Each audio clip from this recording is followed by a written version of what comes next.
ꯊꯣꯛꯂꯦ comment ꯂꯥꯛꯑꯅꯤ ꯍꯧꯖꯤꯛ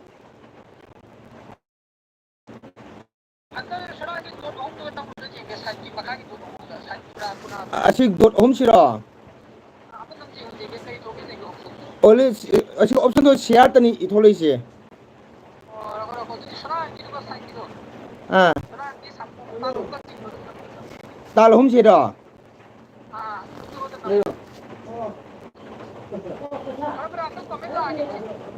ꯑꯝꯇꯪ ꯅꯪ ꯂꯥꯏꯟꯗ ꯂꯩꯀꯣ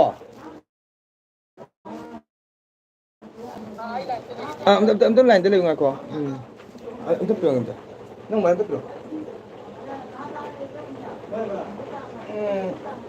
ꯋꯥꯁꯅ ꯃꯤ ꯑꯝꯇꯪ ꯂꯩꯌꯨꯀꯣ ꯀꯀꯥꯝꯇ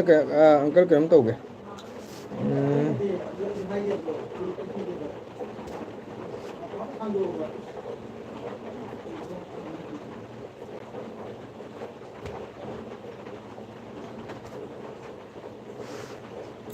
ꯀꯣꯃꯦꯟ ꯂꯥꯛꯑꯦ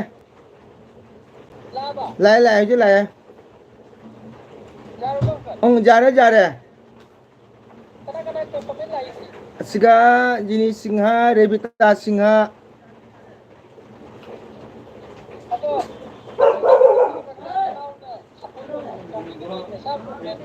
ꯊꯦꯡꯀ꯭ꯌꯨ ꯋꯦꯜꯀꯝ ꯀꯥꯎꯗꯦ ꯏꯅꯥꯎ ꯑꯪꯀꯜ ꯀꯥꯎꯗꯦ ꯑꯪꯀꯜ ꯌꯥꯝ ꯍꯔꯥꯎ ꯑꯪꯀꯜꯅ ꯆꯦꯅꯦꯜ ꯄꯥꯏꯗ꯭ꯔꯁꯨ ꯄꯨꯟꯁꯤꯗ ꯀꯀꯥꯒꯤ ꯑꯪꯀꯜꯅ ꯖꯞ ꯇꯞ ꯂꯩꯔꯤꯉꯩ ꯏꯅꯥꯎꯕꯨꯗꯤ ꯑꯪꯀꯜꯅ ꯀꯥꯎꯔꯔꯣꯏ ꯀꯣ ꯆꯦꯅꯦꯜꯁꯤꯗꯤ ꯑꯪꯀꯜꯅ ꯄꯥꯝꯖꯕꯒꯤ ꯁꯨꯝ ꯑꯩꯒꯤ ꯀꯩ ꯍꯥꯏꯇꯥꯔꯦ ꯌꯥꯝ ꯄꯥꯝꯖꯕ ꯍꯥꯏꯇꯥꯔꯦꯀꯣ ꯑꯗꯣ ꯍꯔꯥꯎꯕ ꯅꯨꯡꯉꯥꯏꯕ ꯌꯥꯝ ꯄꯥꯝꯖꯕ ꯑꯗꯨꯕꯨ ꯑꯪꯀꯜꯅ ꯃꯇꯝ ꯑꯃꯗ ꯆꯦꯅꯦꯜ ꯑꯣꯐ ꯇꯧꯈ꯭ꯔꯁꯨ ꯏꯅꯥꯎꯕꯨꯗꯤ ꯑꯪꯀꯜꯅ ꯀꯥꯎꯔꯣꯏ ꯄꯨꯟꯁꯤ ꯆꯨꯞꯄ ꯑꯁꯤꯃ ꯑꯪꯀꯜꯒꯤ ꯋꯥꯔꯦꯞꯅꯤꯀꯣ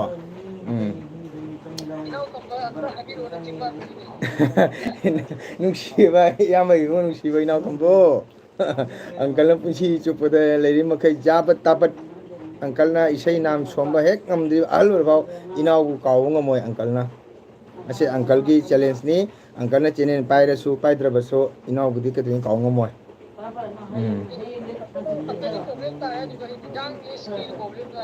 ꯑꯣꯀꯦ ꯑꯣ ꯍꯣꯏ ꯍꯣꯏ ꯑꯁ ꯑꯩ ꯑꯪꯀꯜ ꯍꯦꯛ ꯁꯥꯎꯅꯤꯡꯅ ꯈꯪꯉꯕ ꯏꯁꯩ ꯁꯛꯄꯒ ꯌꯥꯗꯦ ꯈꯪꯉꯕ ꯏꯁꯩ ꯁꯛꯄꯒ ꯊꯋꯥꯏ ꯆꯪꯗꯦ ꯉꯁꯥꯏ ꯑꯪꯀꯜ ꯊꯥꯖꯔꯣꯏ ꯅꯪ ꯊꯃꯣꯏꯁꯦ ꯅꯨꯡꯉꯥꯏꯃꯟꯗꯅ ꯀꯔꯤꯅꯣ ꯇꯧꯔꯤꯁꯤꯕꯨ ꯀꯔꯤꯅꯣ ꯇꯧꯔꯤꯁꯤꯕꯨ ꯀꯀꯥꯟꯗꯤ ꯌꯥꯝꯅ ꯈꯪꯗꯕꯅꯤꯅ ꯆꯦꯅꯦꯜꯒꯤ ꯃꯇꯥꯡꯁꯤꯒ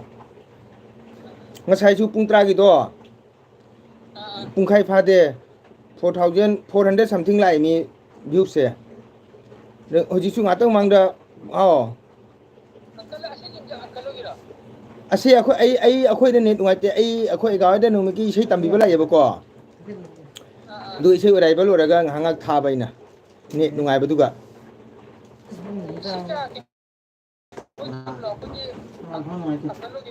ꯅꯠꯇꯦ ꯑꯁꯤ ꯑꯩꯒꯥꯋꯥꯒꯤ ꯌꯨꯝꯅꯤ ꯑꯩꯒ ꯚꯥꯃꯣꯟ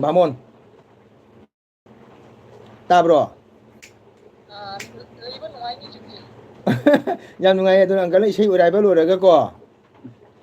ꯉꯥꯏꯍꯥꯛ ꯑꯦꯜ ꯕꯤ ꯊꯥꯕꯅꯤꯗ ꯑꯪꯀꯜꯅ ꯅꯦꯠ ꯅꯨꯡꯉꯥꯏꯕꯗꯨꯗ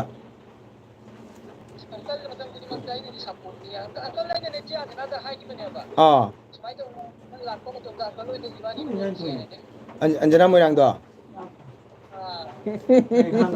ꯌꯥꯏꯌꯦ ꯀꯥꯏꯗꯦ ꯑꯪꯀꯜꯅ ꯑꯦꯅꯤ ꯃꯇꯝꯗ ꯑꯪꯀꯜꯅ ꯋꯦꯜꯀꯝ ꯇꯧꯅꯤ ꯑꯗꯨꯕꯨ ꯑꯪꯀꯜꯅ ꯂꯥꯛꯀꯗꯕ ꯑꯣꯏꯇꯥꯔꯗꯤ ꯑꯪꯀꯜꯒꯤꯗꯤ ꯀꯩ ꯍꯥꯏꯇꯥꯔꯦ ꯍꯞꯇꯥ ꯃꯥꯡꯗ ꯑꯪꯀꯜꯅ ꯈꯪꯍꯟꯕ ꯃꯊꯧ ꯇꯥꯏ ꯀꯩꯗ ꯑꯪꯀꯜꯒꯤꯗꯤ ꯍꯌꯦꯡ ꯕꯥꯇꯣꯟ ꯂꯩꯇ꯭ꯔꯒ ꯉꯁꯤ ꯅꯨꯡꯗꯥꯡ ꯂꯥꯛꯀꯅꯤ ꯍꯥꯏꯕ ꯇꯝꯕ ꯉꯝꯗꯦꯗꯀꯣ ꯑꯪꯀꯜꯒꯤꯗꯤ ꯃꯌꯥꯝ ꯇꯔꯥꯒꯤ ꯁꯃꯥꯖꯀꯤ ꯁꯦꯕꯥ ꯆꯠꯄꯅꯤꯅ ꯍꯥꯏꯗꯤ ꯀꯔꯤ ꯍꯥꯏꯇꯥꯔꯦ ꯉꯁꯤ ꯂꯥꯛꯀꯗꯣꯏꯔꯥ ꯍꯌꯦꯡ ꯂꯥꯛꯀꯗꯣꯏꯔꯥ ꯍꯥꯏꯕ ꯉꯝꯗꯦꯗꯣ ꯑꯗꯨꯅ ꯏꯅꯥꯎꯅ ꯂꯥꯛꯀꯗꯕꯗꯤ ꯃꯃꯥꯡ ꯆꯠꯇ ꯍꯥꯟꯅ ꯈꯪꯍꯟꯕ ꯇꯥꯏ ꯑꯪꯀꯜ ꯀꯦꯟꯁꯦꯜ ꯇꯧꯊꯣꯛꯑꯒ ꯏꯅꯥꯎ ꯉꯥꯏ ꯂꯩꯗꯣꯏꯅꯤ ꯌꯥꯏꯀꯣ ꯍꯦꯜꯂꯣ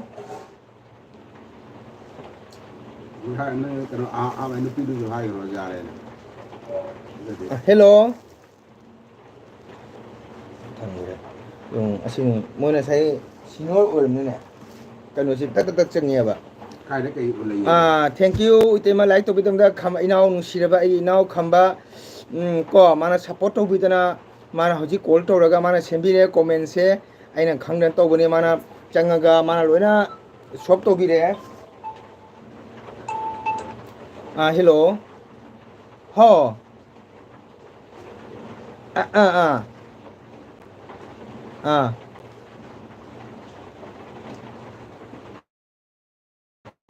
ꯍꯣꯏ ꯍꯣꯏ ꯃꯥꯅꯤ ꯆꯨꯝꯃꯤ ꯆꯨꯝꯃꯤ ꯆꯨꯝꯃꯤ ꯆꯨꯝꯃꯤ ꯆꯨꯝꯃꯤ ꯆꯨꯝꯃꯤ ꯆꯨꯝꯃꯤ ꯆꯨꯝꯃꯤ ꯆꯨꯝꯃꯤ ꯆꯨꯝꯃꯤ ꯆꯨꯝꯃꯤ ꯆꯨꯝꯃꯤ ꯑꯦ ꯈꯪꯉꯦ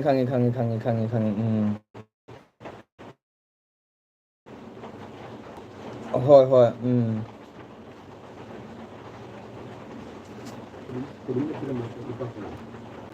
ꯍꯣꯏ ꯑꯪꯀꯜꯁꯨ ꯌꯥꯝꯅ ꯁꯤꯝꯄꯜꯅꯤ ꯑꯪꯀꯜꯗꯤ ꯉꯥꯡꯉꯤꯁꯦ ꯂꯣꯏꯔꯦ ꯗꯣꯡ ꯗꯣꯡ ꯄꯨꯛꯇꯒꯤ ꯊꯣꯛꯄꯗꯣ ꯑꯗ ꯉꯁꯥꯏ ꯑꯪꯀꯜꯁꯨ ꯏꯇꯣꯝꯇ ꯑꯣꯏꯕꯅꯤꯅ ꯑꯪꯀꯜꯁꯨ ꯀꯩ ꯍꯥꯏꯇꯥꯔꯦ ꯌꯥꯝꯅ ꯍꯥꯏꯗꯤ ꯊꯃꯣꯏ ꯁꯦꯡꯃꯛꯇꯕ ꯍꯥꯏꯇꯥꯔꯦ ꯅꯨꯡꯉꯥꯏꯖꯕ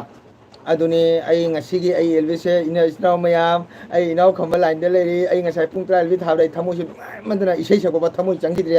ꯑꯗꯨꯛꯀꯤ ꯃꯇꯤꯛ ꯑꯩ ꯅꯨꯡꯉꯥꯏꯇꯕ ꯊꯃꯣꯏꯁꯦ ꯀꯣꯃꯦꯟꯇ ꯎꯗꯕꯁꯤꯗ ꯑꯗꯣ ꯏꯆꯤꯟ ꯏꯅꯥꯎ ꯃꯌꯥꯝ ꯑꯩꯒꯤ ꯅꯨꯡꯁꯤꯔꯕ ꯏꯅꯥꯎ ꯄꯣꯛꯃꯤꯟꯅꯗ꯭ꯔꯁꯨ ꯄꯣꯛꯃꯤꯟꯅꯕꯅ ꯍꯥꯏꯅ ꯈꯜꯂꯤ ꯑꯩ ꯃꯇꯝ ꯄꯨꯝꯅꯃꯛꯇ ꯏꯆꯤꯟ ꯏꯅꯥꯎ ꯃꯌꯥꯝꯗ ꯑꯩ ꯉꯁꯤ ꯂꯥꯏꯐꯇ ꯑꯩꯅ ꯍꯥꯏꯔꯤꯁꯤꯅ ꯑꯩ ꯑꯦꯜꯕꯤꯁꯤꯒ ꯏꯅꯥꯎ ꯇꯥꯕꯤꯔꯤꯕ ꯏꯆꯤꯟ ꯏꯅꯥꯎ ꯃꯌꯥꯝ ꯄꯨꯝꯅꯃꯛ ꯑꯩ ꯏꯅꯥꯎ ꯈꯝꯕꯕꯨ ꯑꯩꯒꯤ ꯄꯣꯛꯆꯕ ꯏꯅꯥꯎꯃꯅ ꯈꯟꯖꯩ ꯑꯩꯒꯤ ꯊꯃꯣꯏꯗ ꯑꯗꯨꯅ ꯏꯅꯥꯎ ꯈꯝꯕꯕꯨꯗꯤ ꯑꯩꯅ ꯑꯦꯅꯤ ꯃꯇꯝꯗ ꯆꯦꯅꯦꯜ ꯄꯥꯏꯔꯁꯨ ꯄꯥꯏꯗ꯭ꯔꯁꯨ ꯏꯅꯥꯎ ꯈꯝꯕꯗꯤ ꯄꯨꯟꯁꯤꯗ ꯀꯥꯎꯕ ꯉꯝꯃꯔꯣꯏ ꯑꯩꯒꯤ ꯌꯥꯝ ꯅꯨꯡꯁꯤꯔꯕ ꯏꯅꯥꯎꯅꯤ ꯏꯅꯥꯎꯒ ꯋꯥꯔꯤ ꯁꯥꯟꯅꯔꯤ ꯏꯅꯥꯎ ꯃꯌꯥꯝ ꯑꯗꯣ ꯑꯟꯖꯅꯥ ꯃꯌꯥꯝꯗꯣ ꯅꯈꯣꯏꯅꯦ ꯋꯥ ꯃꯥꯏ ꯑꯪꯀꯜ ꯍꯦꯜꯂꯣ ꯈꯝꯕ ꯅꯔꯃꯗꯥ ꯊꯦꯡꯀ꯭ꯌꯨ ꯕꯦꯔꯤ ꯃꯁ ꯇꯥꯗꯣ ꯃꯉꯣꯟꯗ ꯌꯥꯝ ꯌꯦꯠꯈ꯭ꯔꯦꯀꯣ ꯏꯅꯥꯎ ꯈꯝꯕꯅ ꯌꯥꯝꯅ ꯁꯞꯄꯣꯔꯠ ꯇꯧꯕꯤꯔꯦ ꯌꯥꯔꯦ ꯍꯧꯖꯤꯛꯇ ꯑꯁ ꯍꯥꯏꯁꯤꯅꯦꯕꯣ ꯃꯣꯏꯁꯦ ꯅꯨꯄꯤ ꯊꯤꯕꯤꯔꯕ꯭ꯔꯣ ꯗ ꯋꯥꯔꯜ ꯅꯨꯄꯤ ꯊꯤꯗ꯭ꯔꯤ ꯅꯨꯄꯤ ꯊꯤꯔꯦ ꯇꯥꯗꯣ ꯃꯪꯒꯣꯜꯗꯣ ꯃꯔꯝꯗ ꯀꯞꯇꯒꯤ ꯇꯧꯕꯅꯤ ꯑꯌꯨꯛꯇꯒꯤ ꯍꯧꯖꯤꯛꯇ ꯃꯈꯣꯡꯒ ꯈꯪꯂꯛꯄꯅꯤ ꯑꯗꯨꯅꯤ ꯁꯤꯡꯒꯜ ꯅꯠꯇꯦ ꯍꯥꯏꯌꯦ ꯁꯪꯒꯤꯇꯥꯅ ꯁꯤꯡꯒꯜ ꯅꯠꯇꯦ ꯆꯨꯝꯃꯤ ꯅꯃꯗ ꯆꯥꯛ ꯆꯥꯔꯕ ꯍꯪꯉꯦ ꯔꯦꯕꯤꯇꯥꯅ ꯆꯥꯛ ꯆꯥꯔꯕ ꯍꯪꯉꯦ ꯑꯗꯨ ꯃꯌꯥꯝ ꯄꯨꯝꯅꯃꯛ ꯏꯆꯤꯜ ꯏꯅꯥꯎ ꯃꯌꯥꯝ ꯊꯥꯒꯠꯆꯔꯤ ꯑꯩꯅ ꯀꯣꯃꯦꯟ ꯄꯥꯗꯦꯅ ꯏꯆꯤꯜ ꯏꯅꯥꯎ ꯃꯌꯥꯝ ꯋꯥꯔꯧꯕꯤꯒꯅꯨ ꯑꯩꯒꯤ ꯅꯨꯡꯁꯤꯔꯕ ꯌꯨꯇ꯭ꯌꯨꯕꯔ ꯏꯅꯥꯎ ꯈꯝꯕꯒ ꯂꯥꯏꯟꯗ ꯂꯩꯕꯗꯨꯒ ꯇꯧꯕꯅꯤꯀꯣ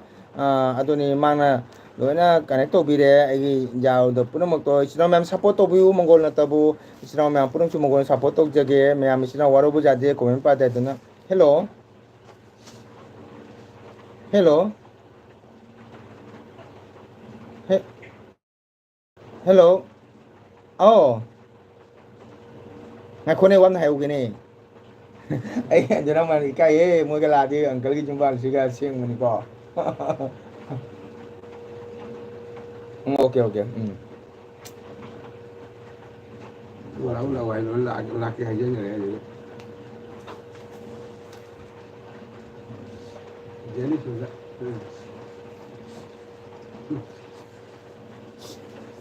ꯇꯥꯗꯣ ꯃꯪꯒꯣꯜ ꯌꯦꯠꯇꯦꯍꯦ ꯑꯩꯈꯣꯏ ꯃꯁꯦꯟ ꯁꯞꯄꯣꯔꯠ ꯇꯧꯔꯤꯕꯅꯤ ꯍꯥꯏꯕ꯭ꯔꯣ ꯍꯣꯏ ꯑꯩ ꯍꯔꯥꯎꯃꯟꯒꯤꯅꯦ ꯍꯥꯏꯔꯤꯕꯅꯤ ꯅꯔꯃꯗꯥ ꯁꯥꯎꯒꯅꯨꯀꯣ ꯇꯥꯃꯣꯈꯣꯏ ꯌꯥꯝ ꯅꯨꯡꯉꯥꯏꯔꯦ ꯑꯋꯣꯏꯕ ꯑꯩ ꯏꯅꯥꯎ ꯈꯝꯕꯅ ꯐꯖꯅ ꯀꯩꯅꯣ ꯇꯧꯕꯤꯔꯛꯑꯦ ꯑꯩꯈꯣꯏ ꯑꯦꯒꯥꯗꯣ ꯂꯥꯛꯇ꯭ꯔꯕꯣ ꯑꯩꯒꯥꯒꯤ ꯌꯨꯝꯗꯅꯤ ꯑꯩꯅ ꯑꯦꯜꯕꯤ ꯊꯥꯏꯁꯦ ꯁꯪꯒꯤꯇꯥ ꯗꯦꯕꯤ ꯏꯃꯥꯏ ꯂꯥꯏꯁ꯭ꯔꯝ ꯀꯀꯥ ꯍꯥꯏ ꯊꯦꯡꯀ꯭ꯌꯨ ꯍꯥꯎ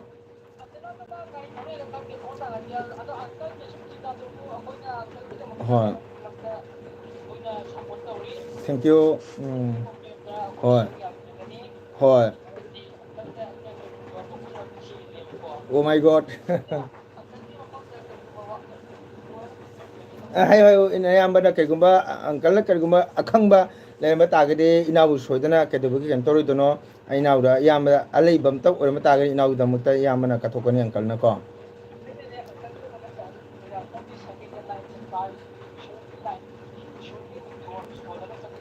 ꯃꯅꯤ ꯍꯥꯏꯕ ꯑꯃ ꯆꯨꯝꯃꯦ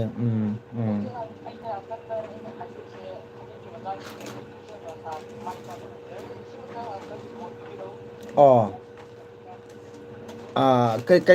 ꯀꯔꯤꯅꯣ ꯍꯥꯏꯔꯛꯎ ꯑꯣ ꯑꯣ ꯑꯣ ꯎꯝ ꯎꯝ ꯍꯣꯏ ꯍꯣꯏ ꯍꯣꯏ ꯍꯣꯏ ꯑꯣ ꯑꯣꯀꯦ ꯊꯦꯡꯛ ꯌꯨ ꯑꯩ ꯇꯁꯦꯡꯅ ꯍꯥꯏꯔꯕꯗ ꯑꯩ ꯍꯧꯖꯤꯛꯁꯨ ꯏꯅꯥꯎꯅ ꯊꯋꯥꯏ ꯊꯥꯔꯤꯀꯣ ꯂꯥꯏꯞꯇꯁꯨ ꯂꯩꯔꯤ ꯃꯦꯗꯤꯌꯥꯅꯤ ꯑꯗꯣ ꯑꯩ ꯇꯁꯦꯡꯅꯃꯛ ꯑꯪꯀꯜꯅꯀꯣ ꯀꯔꯤꯒꯨꯝꯕ ꯑꯁꯦꯡꯃꯛ ꯑꯩꯅ ꯉꯁꯤ ꯅꯠ ꯁꯪꯀꯤꯔꯇꯟ ꯏꯁꯣꯔꯒꯤ ꯅꯥꯃ ꯊꯋꯥꯏ ꯌꯥꯎꯖꯗꯅ ꯑꯩꯅ ꯒꯨꯔꯨꯗ ꯕꯣꯔꯣꯟ ꯇꯧꯔꯒ ꯅꯥꯝ ꯁꯣꯟꯖꯕ ꯏꯁꯣꯔꯒꯤ ꯅꯥꯝ ꯁꯣꯟꯕ ꯑꯁꯦꯡꯕꯃꯛꯇꯪ ꯑꯪꯀꯜꯅ ꯃꯪꯒꯣꯜ ꯆꯥꯟꯗ ꯃꯪꯒꯣꯜꯅ ꯑꯁꯦꯡꯕ ꯅꯥꯝ ꯁꯣꯟꯕ ꯏꯁꯣꯔꯒꯤ ꯅꯥꯝ ꯁꯣꯟꯕ ꯑꯁꯦꯡꯕ ꯑꯣꯏꯕ ꯇꯥꯔꯒꯗꯤ ꯑꯩꯒꯤ ꯅꯨꯡꯁꯤꯔꯕ ꯏꯅꯥꯎ ꯈꯝꯕꯅ ꯑꯦꯅꯤ ꯊꯕꯛ ꯇꯧꯕꯗ ꯑꯦꯅꯤ ꯊꯕꯛꯇ ꯀꯔꯤꯒꯨꯝꯕ ꯅꯌꯥꯝꯕꯅ ꯏꯁꯣꯔꯅ ꯎꯕꯤꯔꯝꯕ ꯇꯥꯔꯒꯗꯤ ꯑꯩꯒꯤ ꯏꯅꯥꯎ ꯈꯝꯕꯅ ꯑꯦꯅꯤ ꯊꯕꯛ ꯇꯧꯕꯗ ꯁ꯭ꯔꯤ ꯒꯣꯕꯤꯟꯗꯅ ꯂꯥꯏꯟꯊꯧ ꯏꯄꯥ ꯏꯕꯨꯡꯉꯣꯅ ꯑꯦꯅꯤ ꯊꯕꯛ ꯇꯧꯕꯗ ꯃꯪꯒꯣꯜ ꯑꯣꯏꯕ ꯑꯣꯏꯔꯛꯁꯅꯨ ꯍꯥꯏꯕꯁꯦ ꯑꯪꯀꯜꯅ ꯑꯩ ꯃꯦꯗꯤꯌꯥꯒꯤ ꯊꯣꯡꯗ ꯏꯅꯥꯎꯗ ꯑꯪꯀꯜꯅ ꯕꯣꯔ ꯑꯥꯁꯤꯔꯕꯥꯗ ꯄꯤꯔꯤ ꯏꯅꯥꯎꯅ ꯀꯔꯤꯒꯨꯝꯕ ꯑꯦꯅꯤ ꯊꯕꯛ ꯖꯣꯕꯀꯤ ꯆꯠꯄ ꯃꯇꯝꯗ ꯑꯪꯀꯜ ꯅꯤꯡꯁꯤꯡꯉꯧ ꯏꯅꯥꯎꯒꯤꯗꯃꯛꯇ ꯑꯪꯀꯜꯅ ꯏꯁꯣꯔꯗ ꯑꯉꯝꯕ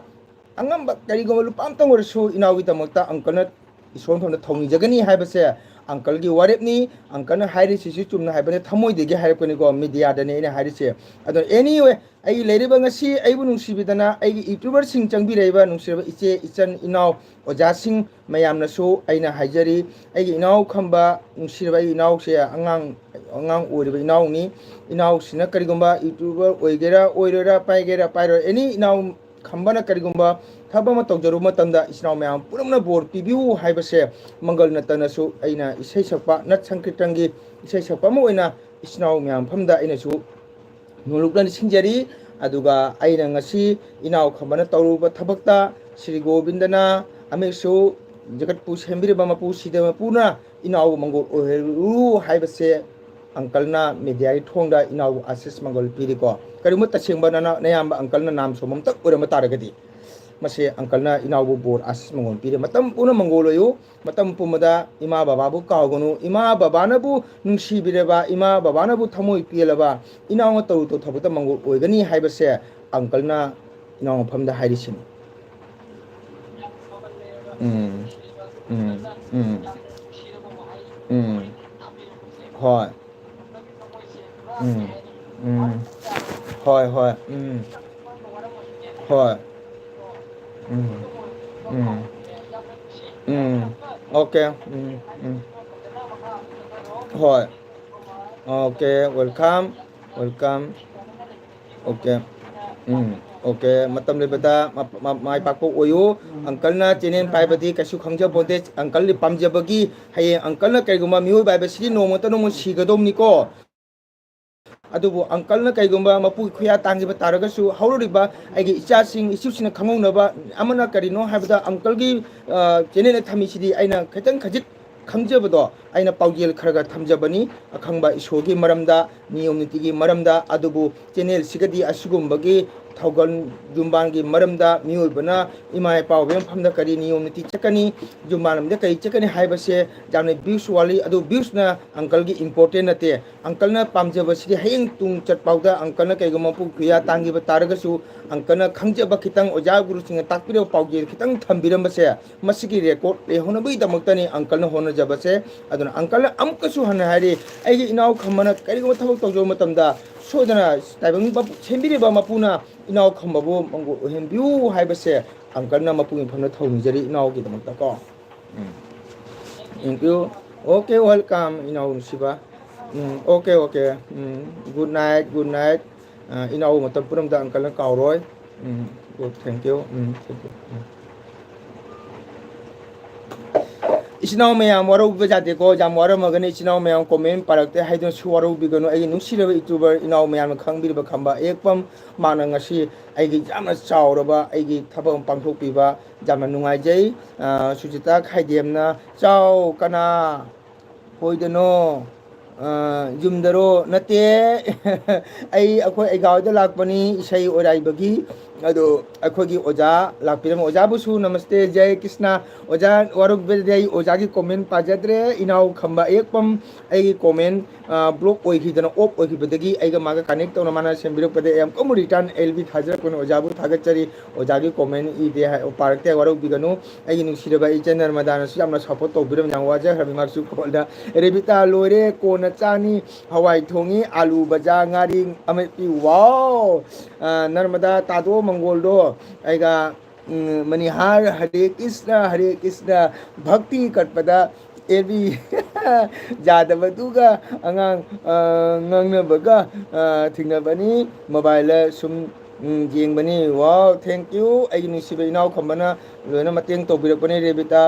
haurani narmada nangi matheldo hoi rebita hauni rebita na मोनारबोंदा लाउदना नंगी मीसु लेबनिना एखोसु चंगलाउ होय चुमी तादो मंगोल बोडो एगोंदसु खरब इरो को आइगी नुसिबे चन नर्मदा तादो मंगोन हाइरे आइगी चनबुसु मतम पुमदा तादो मंगोन हाइगदबदी वाखल नुंगाइतब खनगनु वाखल चाखथौ वाखल नुंगाइथौ थमोय चाखथौ थमोय पिसंगनु थमोय पिसलबदी चिंता तौरबदी वाखल नुंगाइत्रबदी नुबे हकचांग असे पिक्सलकनी हकचांग जांग कंगकनी नोम नोमगी माइथोंग फ्रेश काइरकनी चाही मतांग नौथर लिथरकनी नुंगाइररोय अदर वखन नुंगाइब तमु धर्म काउनु अफब थबक तौ दान तौ नियम नीति फजन चलु नुंगाइ जाफेबाइदो मतम पुनो ओयु हाइबसे पुंसी नुंसांगना इचा नाकोंदना मपुगी इसोगी सेवा फंगबाइदो नमजबो ओयु हाना तादो मंगोना चनबुसु तादो मंगोना बोर पिरिको तादो मंगोल खदांग थादरिङैदा नर्मदा काउबनी वारी सानसे रेबिता काका मंगोल काउदे काका मंगदो वारी सानरी सिनी होय रेबिता लाङि सोइदना अंकल आई चाचारुगे 5 लाख दन चा चे नर्मदा हाय चे रेबिता हाय ओझा हाय मयाम आई चाचारुगे चारुरो इनाव खंबा मतम रेबिता इनाव मंगोल ओयुको काका मंगोना आशीष मंगोल पिरी इनाव गी दमकता इसनाव मयाम जाम नुंगाई अखोगी नर्मदासु चाक यांग लोरमनी मांगसु यामना आइना फोन तो नर्मदा काका मंगोल तादो मंगोल की एलबी जाद्रे बे जाद्रे ngasi वागी बसी में तुम रेबे नर्मदा मी एलबी दा हाबे नुंगाई ट्रको इसै छपगा से थमोय चरांग हिदन को करी नोइने तौदु सुबा ngasi एलबी का रोइन तौसे मै तुम अवा बिनी को मतम सु मापन खाइ तारक दौरे इसनाव मया नोंसु ताथारे रेबिता चाक थोंगब्रा sai khangdabina ina mobile use tawdabin paidabina yamen tadabdo aduna kayguma to khoda kan toromane ba donone ba as ai wa khibu sidi kaina moto galo ingamme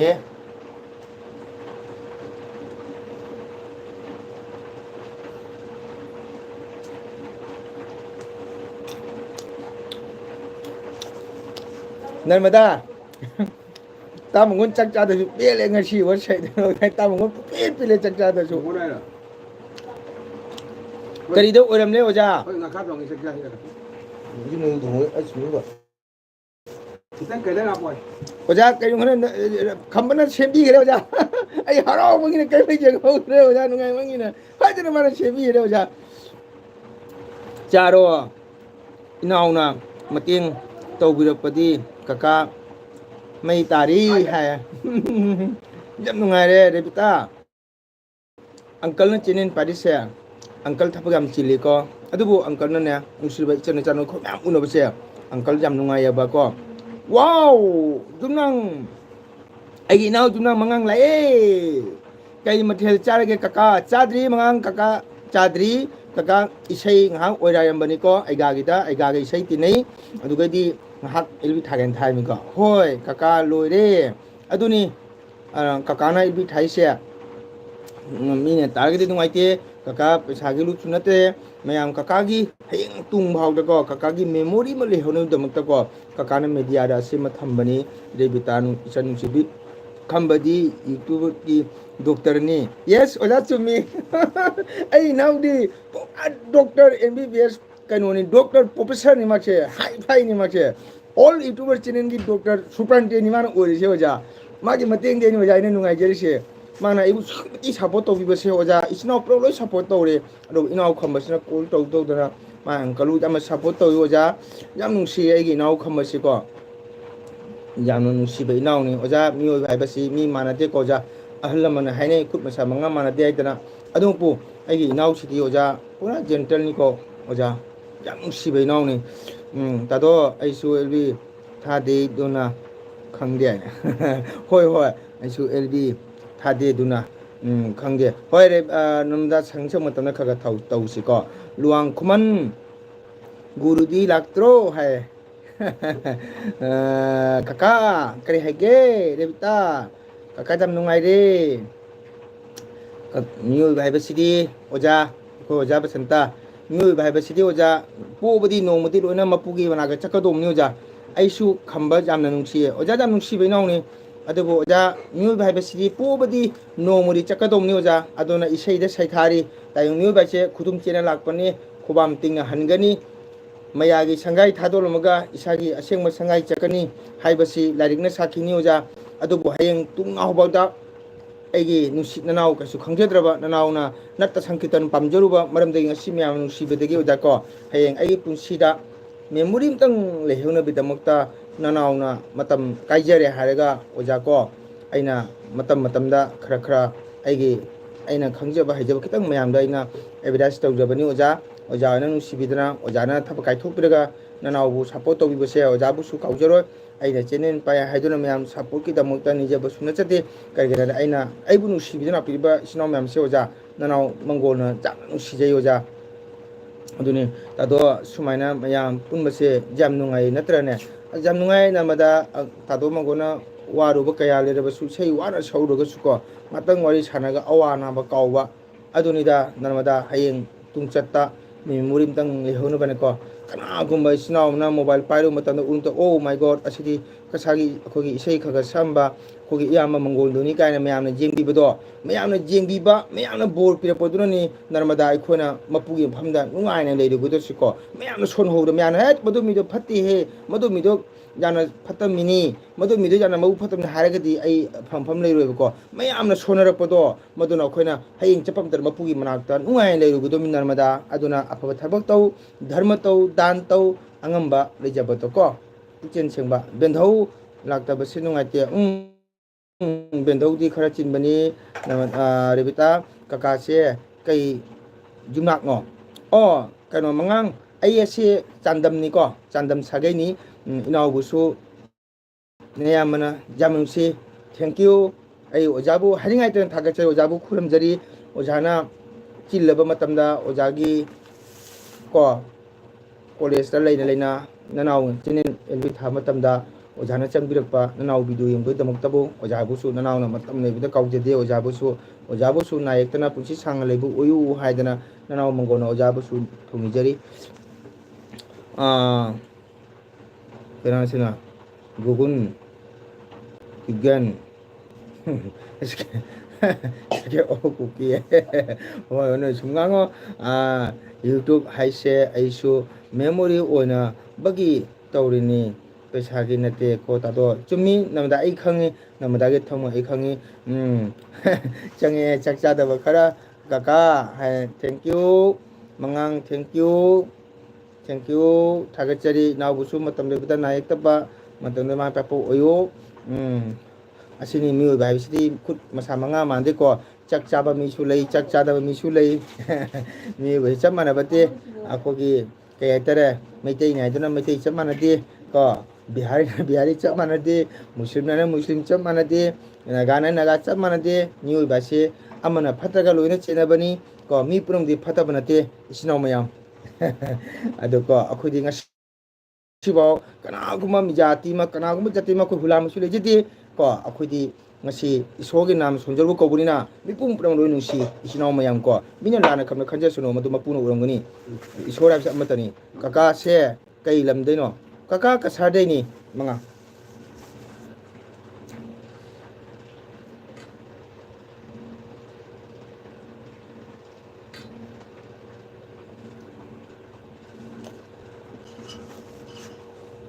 mayam uyedana nungsi wahai ngi ire se asini 니 하이버스코 니 아이 만데 오호 잠뭉시 까까제 땡큐 망강무수 잠뭉시 까까나 adugu kakadi te tare ko kasa iramda masida oja gulu chirtaba maramna oja singi makhada kakana nam soma khar kha chachai maram aduna sinau mayamgi tine matam chana yengba khatang wajai adu sangsang matamda sinau mayam punamakki ol kasa sa manipurgi channel punamak kakana sangsang matamda khar kha miyang tajai ko aduna sinau mayamna warau binu kaka aidi mayang imphal dene wow thagachari naubusu matam lebada mai papu oyuko miu bai se chamana de ko miu bai se jak tam khre sangsad le base maitei leri muslim leri kristan leri maragadi yam le dron ko jat buddha leri mi pu se miu amatani dharma manade adubu mapudi am khatani ko isore matani aduna maitei phate habajate muslim phate ade kristan phate habajate ni promose lona musi chang le gidami ko aduni ni ese manade dron ko hi new बना चकचारी बसे बुद्धि ज्ञान की दमकतनी व्यवहार फजन बगी दमकतनी discipline लेने बगतनी वही वंगांग फजन बगी दमकता मपु नखोय थारकपनी को अदुना चकचारबदी अखोय से मुसिब वही को आदि मयाम मुसिनब हाइबसे अखोगी थौदांग हाना खली अंकल गेदी कका को अवा नुंगाय काउनबा इसै अमा sakpiro ko wow kakana karino sei sakado sibo kaka awa nungai kaungna ba isai ama sakpiro wow kari seino kakana sakado sidi kakadi nat isai tani atop isai si thuduna kaka ude kakana pamjab di leiko kogi kaya tare nang adi hari inang adi kaka awa nungai kaungna ba isai ama sakpiro wa adu di awa na kaungna ba isai si kari no habida kari haita isai budi nungsi jamna kano leba wari ni isai ni ko nat isai oirasu sakpiro kaka oh aduna kakana sakado isai se nat isai oiragasu hadi kitang thamoi phauna ba haibadi nungsiba kaungna ba ko mi wi nusiba ko isogi maramda kaungdana ba ko adi isai oragasu isnau gasu mari tumle nagani kakana sakado isai na isai ga adunuka dikhadi khenabri ko mani tado mangol fataba moido adum isona khaida jani hoi chumina rak soida isona bicha to bodam ko adubu isona bicha to budi matam kitang changi adu soida di bichar magi pol phangado binna mada 오케이 아이기 눅시르바 매양 밤다기 거 아이기 나웅 눅시르바 마니푸다기 줌낭 망강나 이세이 마사쿠이로 하이 아도 카카무고나 하이텐 sakjage ado 줌나 망강 아쿠기 나마다 마이테이 체넨가 카넥 레이고 카넥 레이 바타가 레임데 타그리 사포 토미네시 사포 토비우 마푸디 아마타니 다도 망고 예스 마푸 마타니 나마다 Krishna su mapu matani Allah su amatani Kristan su matani Buddha su matani Ishwar matani ko adubu Ishwar ma magi bijati khaidong be wari tani ko adudi aigi naung siba mangangna sema pu habna kaka thank you sapiro okay samgi premna chak lebini wathuk chau biradhani Bangal su lebini minuk chau biradhani Sangi preme chaglabini Wathuk chawiradhari Khalu khalu khuding te Cái câu gọc cho lên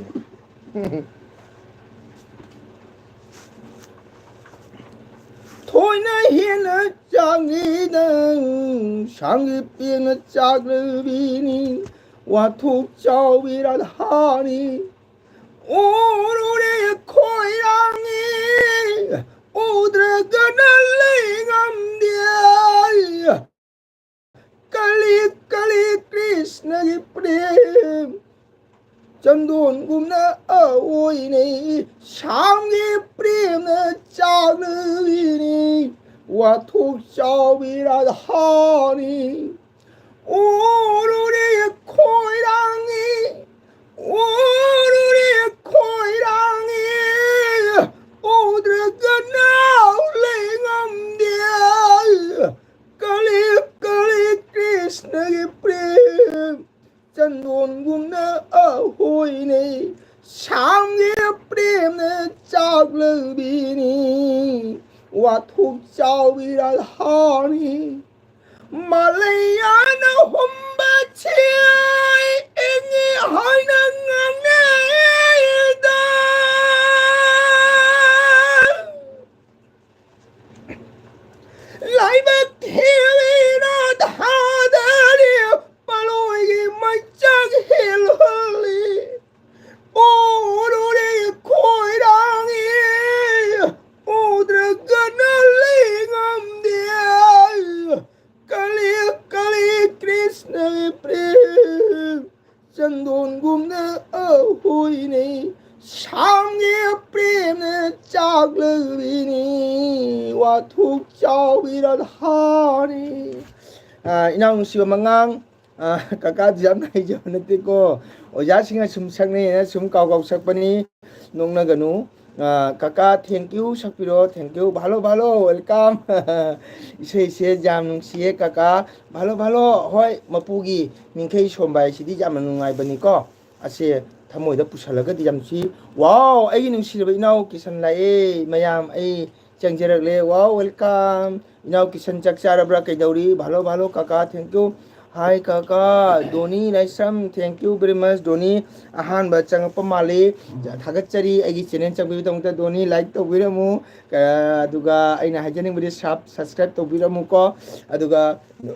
Doni Laisam channel name तारगदि support तौमिने Sega फम थमजगे करिगुंबा Ahaan support तौरमा इने कावबि तारगसु ngakpigani दोनी लाइसम हाय हाय खुफजसे वाव भालो welcome hi तैतना सकपा काकाबु मंगांग थागबिदम थागचरी चारे brother oh कैंजंग चाय दोनी लाइसम हानबनी ओ थागचरी आई दोनीबु दोनी अहाम चंगबदी काकागी से लाइ मचा तौबिरमु अदुगा support तौबिरमु को अदु दोनी सु चैनल पारम तारगदी कमेंट मचा थंबिरमु काकासु सपोर्ट तौजगे कोइ सिनाव मते सिनाव मतने को सपोर्ट लो तौमिनसिको बाददी चारबो चाद्री किसान नंग लाइक तौद्रबा ngasiगी तादो मंगोल मखोन जाम फजैये ताबा जानुगा थैंक यू नमदा थैंक यू हलका नमदा तरे मबुंग थागा पिबे दमदा हने थागा चाइ मतम पर आइबु जाम थागा पिबे सपोर्ट तौबा ए चनी आइदी nga चाये बादा खोदी कै चागे ngasi nga थोंगनी अखोइसु दोनीना पाइदे काका वाओ का ओ थागचरी दोनीबु चैनल पाइद्रगसु को दोनीना चंगबितना काबु सपोर्ट तौबिदमता दोनीबु थागचरी हानिंगाय तनको अदे दोनी थागचरी अखोय मैते इसिनाव म्यामसे सपोर्ट तौबिउ हाइबसने आई दोनीदसु हाइजरी अदुगा दोनीना चैनल पाइदे तारगसु कागी चैनल से लाइक तौबिउ दुगा सब्सक्राइब तौबिउ लेबिरिबा आई चैनल लेबिरिबा अखोगे रोबे जुमना मंगांग नोंसाबा टीवी को मापुसु सब तौबिउ मदुगदी इसिनाव म्याम पन्नमदा मैते बि सपोर्ट तौबिउ हाइबसे आइना अखोय दोनी नुसिरबा इनावदा काकाना हाइजरी को अना ये जाउदना पुंसी सांगना हिंमिनसी को हिंमिनसी है thank you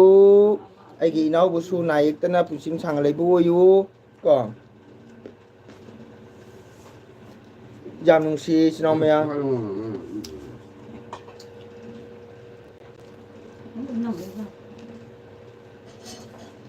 Đâu có người ao đấy. Cay chứ.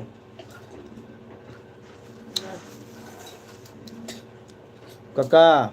ojagisu, hoi, thank you, Junam, Isnao, anong sinasi, adubo,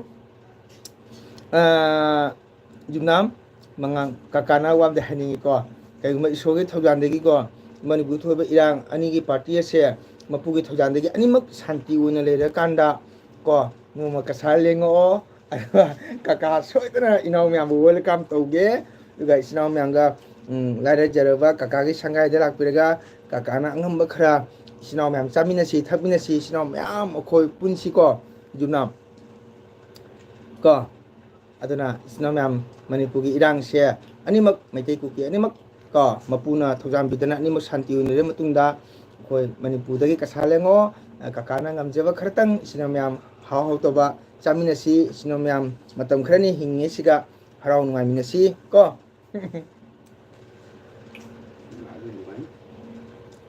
anh cùng đi hồi xúc trong rồi gì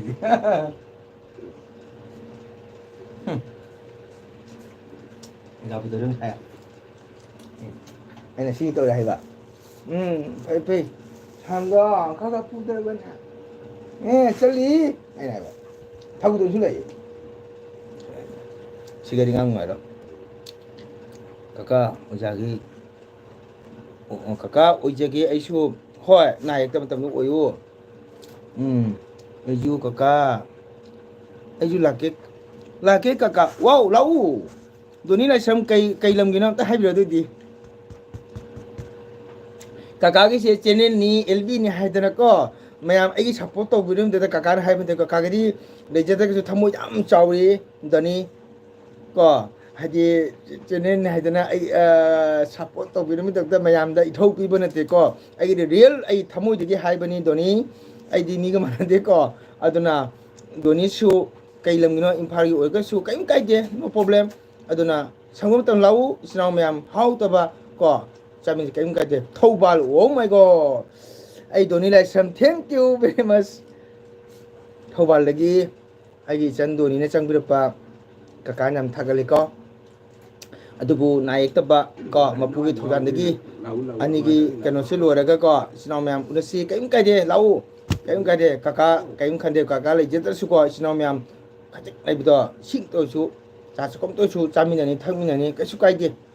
ko du kaka di thamoi tingba ko adu chindam ngangaga thamoi de mataba madudi kaka ja de ko aidi live telecast hari sini kaka di open ni ko kagi di thamoi tingba ko new ga bisidi sinau mutani ko mite sinau mutani ko masi ma kaumuru si dani na channel paidra ga su kaka kagi support ki tamu chabi tamu dai doni bu hari ngai ta thagasri dani thank you kaka gi channel na saturamu aduga comment tharamu ko wow ai no ko lai ya ma kana no si khara nungai te mantra amata tau tau kero ai nang siba 타겟자리 거로 가게 찌는다 장배 더먹다 라이크 또비로 잡고 또비로 신나오면 너무 하라고 누가야 버니까 신나오면 누시네 바시 누시네 드나 거 거로 거의 지나고 누시네 그더니 거 찌는 빠이빠이다 버나 팅 뭐도 그수는데 거의 메테 지나오 누시네 버세 맛이 좀 누이 거 맛이 좀 임포트니 거로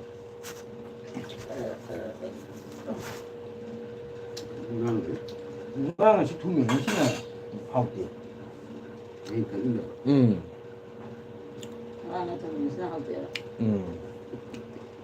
맞아. ai ngài một YouTube thả trên cái thả cái giờ được subscribe tôi cái cả thank you Dani thank you Dani thank you Dani thank you Dani bây giờ cả nó cầu rồi có Dani ok hồi trước Dani cái đầu đi Dani lại xem xe phim chặt đi mà lẽ lại tâm ibra này cái job tôi ibra Dani em tất hai đâu cả bốn người rồi đi này tâm ibra job tôi ibra tất hai đâu cầu xe ngoài kia hai bên này em bà cầu xe ngoài kia hai bên đó em cái nào cầu được cái này cái không ra cầu cầu xe ngoài kia hai bên này em ô cầu ngoài kia ra em mà suy đấy sorry cầu em nó comment bảo được giống như tôi này cơ cái đâu cầu cái đâu rồi à em chắc sao luôn rồi cái gì apa itu yang saya selalu menang bo. Oke, aku itu ni hujik kaya tauri job tauri bra, lai tauri lai tami bra, tang haru kakada.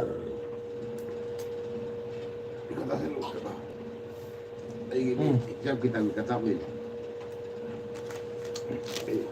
Nan isai ibn do lo sonji.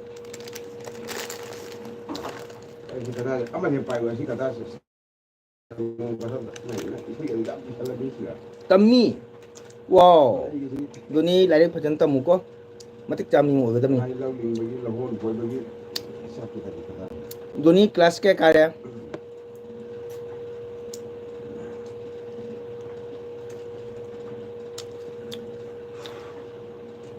kaka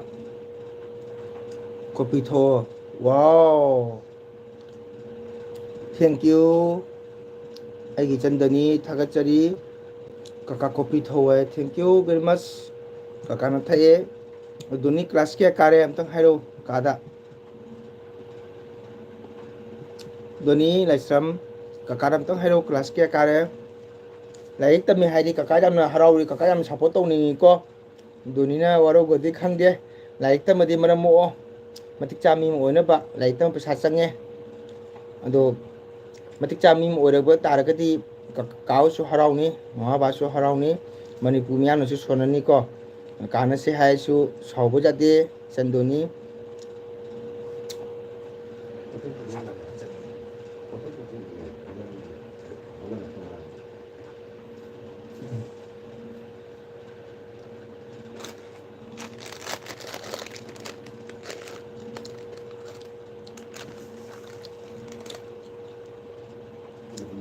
Nigi khangde ni sidi chape o ni ngai ta nong lai doni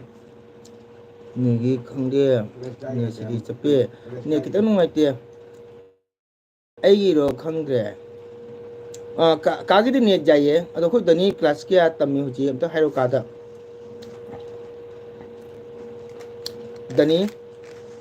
doni ka da ta hairo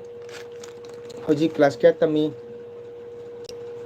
am ta hairo ka da ka ngai harau ge oh kagi di net jaye doni ki mali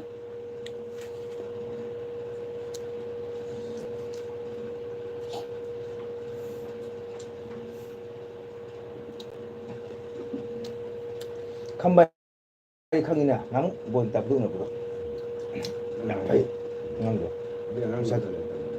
chẳng phải vậy rồi đi số số nam số thôi cho bây giờ ngang một chút này thì nhát cây xây dầu gì vậy ít ngang một chút mông dạ lắm sai ai cũng mới dành cái ngang một đi người pung cái à bao thay đổi nó ở ra ngay xí cái gì ấy ở ra cùi rồi đâu ra sai comment giả đặt tu cái cỏ khăm bơ cái phong nó bị khăm bẩn hay đấy uncle hak LB tharo cái gieng xe này cỏ Dedi mana LB tharaga ojai na LB thaba ne ba ko ja thoki du godi ngatang le ga na sum le bene ja pungku kuiro ja nanaw su hayeng isai program le ko ayukta bosoranta surada ma le thinda karma ma surada ma le oja adun ikui kuiro ado inaw khambana ngatang di dum le ro ka ha du uncle ha du ga le bani kari sai no yamba ting tong khana ko ngachari ba khoi doni thokrabo doni class ke kairam tang hairo kada doni le ribo kadam tang hairo lai aji class ke tam medo ngasi su lei dai ne oja ngasi chacharu ngasi gi dono jako hayeng karmani na ngasi se aloi bagi dasa lai ta ba hai tare oja nanaw na chacharu hudo jako madugai jarak tre ba ngasi comment je op o khre ba oja ko aina kai nam salu ba khang da ba adugai wakhan se jak ngai tre oja ko mayang comment sem to lak u dra ba ko adu like ti am lak pa view su am lak pi ba oja hai tare adu comment u da ba oja adu chanda su ngak thara mi oja adu su comment u da dagi nungai man da na I inaw kham da call to bane inaw kham na ta do char char khu ko hoi nam da charo matam ji Bungapan pungta takut namada thank you cakcaro ice man cak apa mani te cak apa mani caro namada oke aduni oja kuinen tharoida lairik loiba natro au mani oja lai loiba ne hayeng karmani na ngasi lai loiba ni oja lai loiba chalu bani oja ngasi do hayeng karmani hayeng do mokhoi do khoi ka sada di oja nungthin pung ama daga karma hawi oja itu studio 합실루 얌바 hoi hoida ina we myang kanu dagi mating dagi tawra lo re karino ina koro ke jang chai ai gi ichan kanu thokra mare ne ai doni thokra mare doni class ke kare hangma ma khumam dre doni le re dim tang hairo ka kam tang nungai ge lai tami bra job to bra tang hairo se class ke kare tang hairo ka kada Kabunung siradi.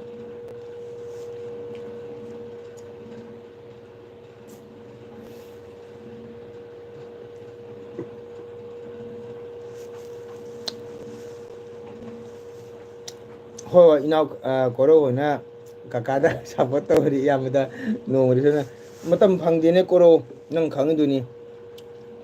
yamadi sai chapani ina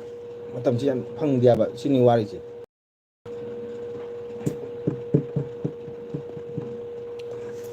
sina pogam sai bo iba wan to je kuta ni gidi itu phangla ta ani phang ta na ni ka ro lai ni song je pri tu bo na ka pho ai lo song ta la ka ta na ta dai kunจะสบายกับไม่ว่าอาจารย์มันทำไปอย่างนี้ลำบากเลย Mà sao lại bắt được cái hành vi là ฮะ sao lại bắt được cái hành vi là bà ให้ดิไอ้ช่องนี้ดีดีหมดกูในประมาณลำบากเนี่ย cái ta hay được ให้อันนี้ทำไปเลยมาชี้แล้วก็ดีลำบากกันมาพักกันลำบาก putana 코멘시 우드리보 이 자게 유튜브 스튜디오다 생아가 코멘 우드바 비디오두가 정우 아두가 코멘 옵션 레remgani aduga 생아가 올또 tammo hoi kono tawsi biye tamme leye kaka biye tam liye kaka oh doni ada laik tamu ko laik tamu badi bhab taba ok taba singdaba tawdaba maram mokpa ko samna habda hayang ichana biye ka pass tawna matik chaba ko eme ga pass tawna matik chami moi ta gadi mayamna khangkani ko samna habda hoji manipur da yongo matik charbi akhogi ning palabda brinda all am se khangre hoji India nam se khangre Manipur IPS APS kano narmada kano binda haidna adum haina ichan donisu hayeng naik tam bagi matik chaba ni mo ora podo kana pamjei ko duga donina ora bodi hai ngam dere aduga kadi adu mana lai su jam hai mi se kadi jam support tongni aduga laik tam bai sidi pesa changi doni aduna laik tambai pesanan kharcha di ba ma na baba mama na pibani ko aduna hayang doni na su lai tamagi magun do thamaningi kadi matik chami mo ora pa do kaw siam nunga jai aduga hayang isan doni na matik chami mo ora kawai kawbri to nu ko ado lai khajan tamu kana haga dadi kana si haina su waru ganu doni ado lai tamai pesam changi aduna lai tamata gadi matik chaba mi ma mayamda upam thuktai mi da ko mase pami kagidi aduga donina kana se haina da oro bai tawnu kana nona pamoi mena chate ko nusidana haibani ko lai tamagi magundo thamaning ma hai tare kana ko video da uda bani lb da nate hai sampai tak mulai jadi dalam sini baik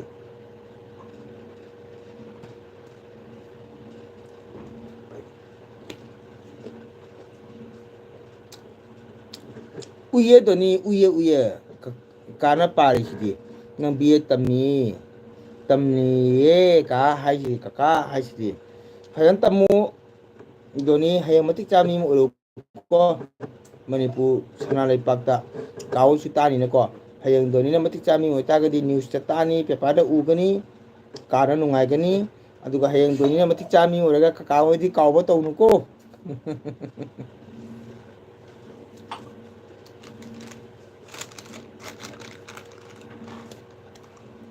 ambaga je sini pai je hawang ma ga unda ai ana paraga ai lai thara mi sin pa mi sin tare mi sin mara ko se basa ge ai angkal se kari yau ge ni ko ge yau ge kai yau ge asini mo na ge se mo di shi to ma pai pa ai nang ge pa ge mi sin pa shi de lai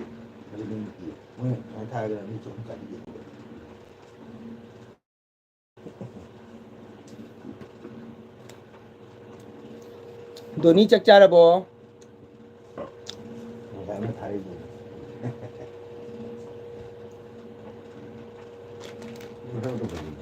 25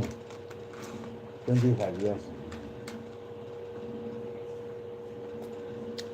Thank you ka welcome dani kana hai do sau nu ko kana nu sin hai min kadi lai tamba lai thoi jau ba student sing je kari yam nu si ko go lai adung tamaga lai ki magun do kari thamaningi hayeng doni na matik cha mi oi ta di kau su mamai ni na ko ichen na matik cha mi mo pai do aduga hayeng ichen dani na matik cha mi mo ga kakao di kau beri tau nu ko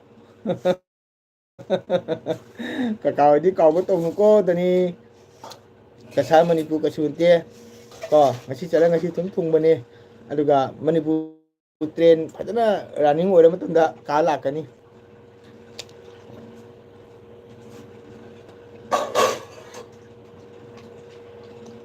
Masih kerja hari jadi kulit.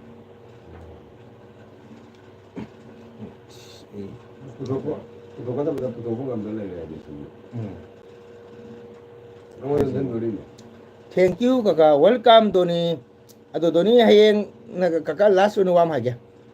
hayeng nang matik chami mo oina hona ni ko doni hayeng na lai lai su heraga matik chami mo oi ngamna hona ni ko kada ta hayu se ka pen game ta agi chan ribita le bo chango kaka le ye ribita anu bo chang pa china mam se kaka ga wari sum chana bani nungsi bai chen mam chang ye aduna ni oido ni ka go ada he nang matik chami mo kaka ka go dro dani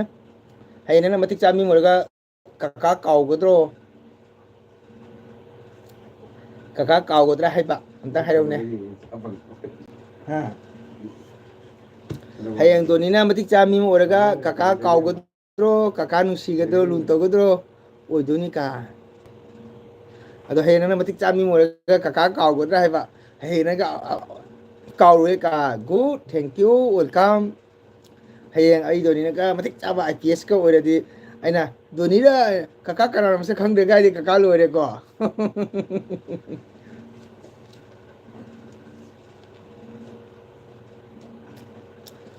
okay doni school college tamiba student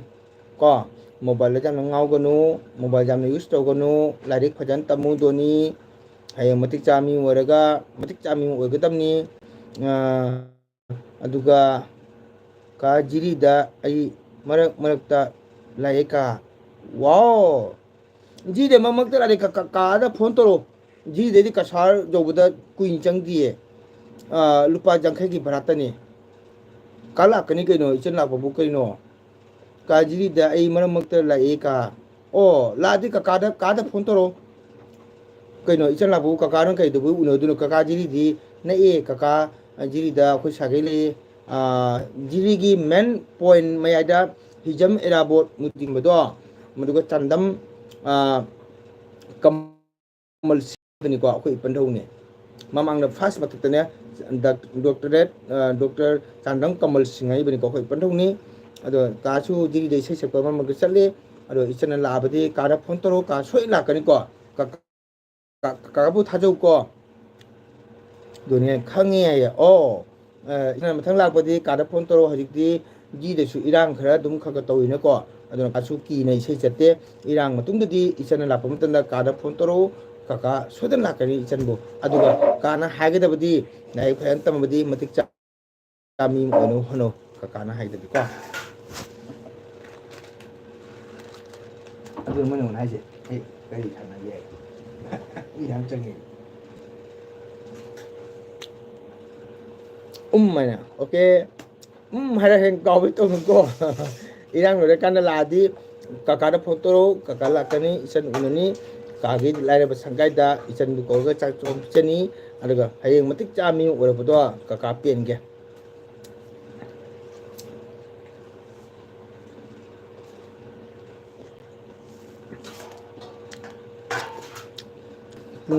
pung pharo salaga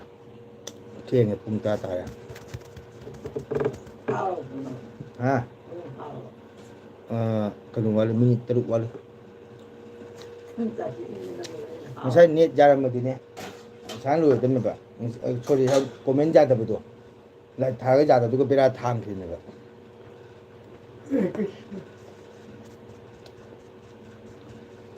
ꯑꯗꯨꯅꯤ ꯗꯣꯅꯤ ꯂꯥꯏꯔꯤꯛ ꯐꯖꯅ ꯇꯝꯃꯨ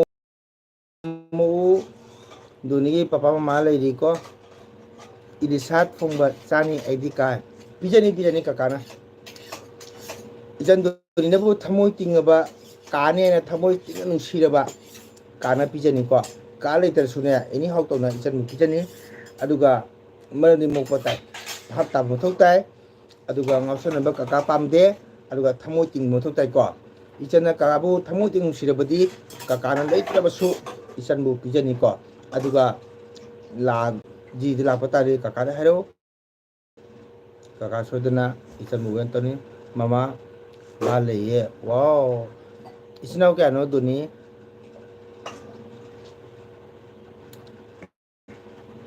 ꯗꯣꯅꯤ इचिन इनाउ कयानो okay काका है thank you काकादी एलिना इनाउबु इचनबु support तोरनबा हाइबदेको रियल वारिनि काना हाइसे काबु थाजौ दोनी गाइसे मरी ओ होय मनि जिरि इरांग फर कांदने लाउ अदो कादा फोन तोरो काकादा को काकागी फेसबुक सु लेबनी को चंगगा वाट्सएप तो काइदे इचन लाप मतमदा काकादा हाइरौ काकाना इचनबु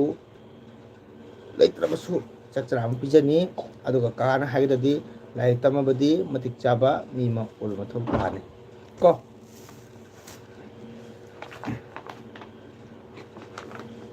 सिसा जिमु चाया देगिसि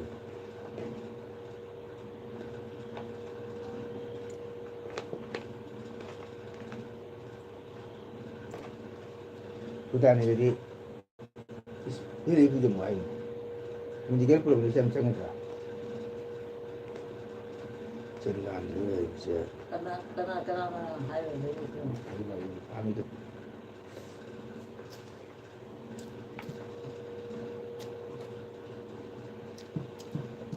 Mana pai puri ya. Nó lên lên rồi đi. Tôi cũng không được. Cái này. Karena pura bane. Ada thadar malak tu. Ane posin. Aji yang itu.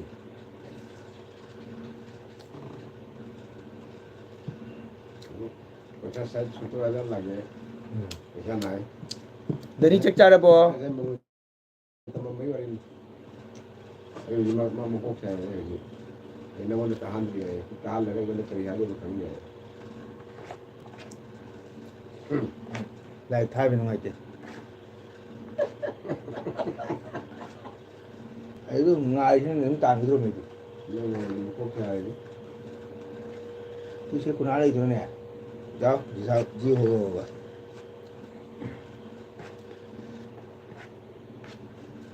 Tôi vừa cho cái này ipa cùng cái. Quay à? Tôi vẫn thôi được. Tiền được rồi. 어제 제가 지금 하나 이제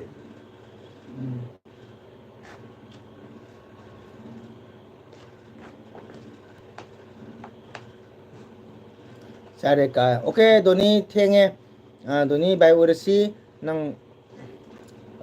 bi tập mình lại tập một tâm này có rằng kuna mobile đã cần tàu rồi nusi na hai mi có lại đi phải tâm một tâm sang ấy cả bu sắp to biram अदो चचाराबने हापो थारो अदो ngन हगो lime कन लाइ फम पाउको नोंग जाम कन तारी हौजिका होइदि ताद्रो सिगा तादे का सारा नोंग तादे दोनी अदो फरे तुनिंग बदि लाइ तौ दोनी ngन पोथाउ ngन हगो लाइ पाउ हेंग मति चामी होइनबा को कानु सिने सुम हाइबनि को साउनु को ओके गुड नाइट का ओके गुड नाइट दोनी गुड नाइट लाइ फम तमु को दोनी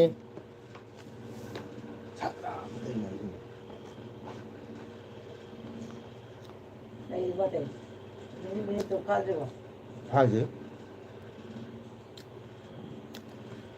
ꯃꯌꯥꯝ ꯑꯩ ꯀꯨꯏꯗꯤ ꯀꯨꯏꯔꯦꯀꯣ ꯂꯣꯏꯁꯜꯂꯅꯤ ꯄꯨꯡ ꯑꯃꯇꯪ ꯂꯣꯏꯒꯗꯧꯔꯦ ꯏꯆꯤꯟ ꯏꯅꯥꯎ ꯅꯨꯡꯁꯤꯔꯕ ꯏꯆꯤꯟ ꯏꯅꯥꯎ ꯃꯌꯥꯝ ꯉꯁꯤ ꯃꯉꯣꯟꯗꯒꯤ LBC ꯑꯩꯒꯤ ꯃꯣꯕꯥꯏꯜ ꯈꯤꯇꯪ ꯄ꯭ꯔꯣꯕ꯭ꯂꯦꯝ ꯑꯣꯏꯔꯨꯕꯅ ꯑꯩ ꯕꯦꯔꯥ ꯊꯥꯡꯈ꯭ꯔꯦ ꯑꯗꯨꯅ ꯉꯁꯤꯒꯤꯗꯤ ꯂꯣꯏꯁꯤꯟꯅꯕ ꯑꯩ ꯇꯧꯔꯒꯦ ꯅꯥ ꯌꯦꯛꯇ꯭ꯔꯒ ꯍꯌꯦꯡ ꯑꯃꯨꯛ ꯎꯅꯁꯤ ꯉꯁꯤꯒꯤ ꯑꯩꯒꯤ ꯆꯦꯅꯦꯜꯗ ꯆꯪꯕꯤꯔꯝꯕ ꯏꯆꯤꯟ ꯏꯅꯥꯎ ꯃꯌꯥꯝ ꯄꯨꯝꯅꯃꯛꯄꯨ ꯃꯪꯒꯣꯜ ꯅꯠꯇꯅ ꯍꯥꯏꯅꯤꯡꯉꯥꯏ ꯊꯥꯒꯠꯆꯔꯤ ꯏꯆꯤꯟ ꯏꯅꯥꯎ ꯃꯌꯥꯝ ꯉꯁꯤꯒꯤꯗꯤ ꯑꯩ ꯒꯨꯗ ꯅꯥꯏꯠ ꯑꯣꯏꯔꯦꯀꯣ ꯕꯥꯏ ꯕꯥꯏ ꯏꯆꯤꯟ ꯏꯅꯥꯎ ꯃꯌꯥꯝ ꯅꯥ ꯌꯦꯛꯇꯕ ꯏꯆꯤꯟ ꯏꯅꯥꯎ ꯃꯌꯥꯝ ꯄꯨꯝꯅꯃꯛ ꯊꯥꯒꯠꯆꯔꯤ ꯃꯪꯒꯣꯜꯅꯗ ꯁꯞꯄꯣꯔꯠ ꯇꯧꯕꯤꯕꯒꯤꯗꯃꯛꯇ ꯃꯊꯪ ꯅꯨꯃꯤꯠꯇ ꯑꯃꯨꯛ ꯎꯅꯔꯁꯤ ꯏꯆꯤꯟ ꯏꯅꯥꯎ ꯃꯌꯥꯝ ꯑꯣꯀꯦ ꯒꯨꯗ ꯅꯥꯏꯠ चलो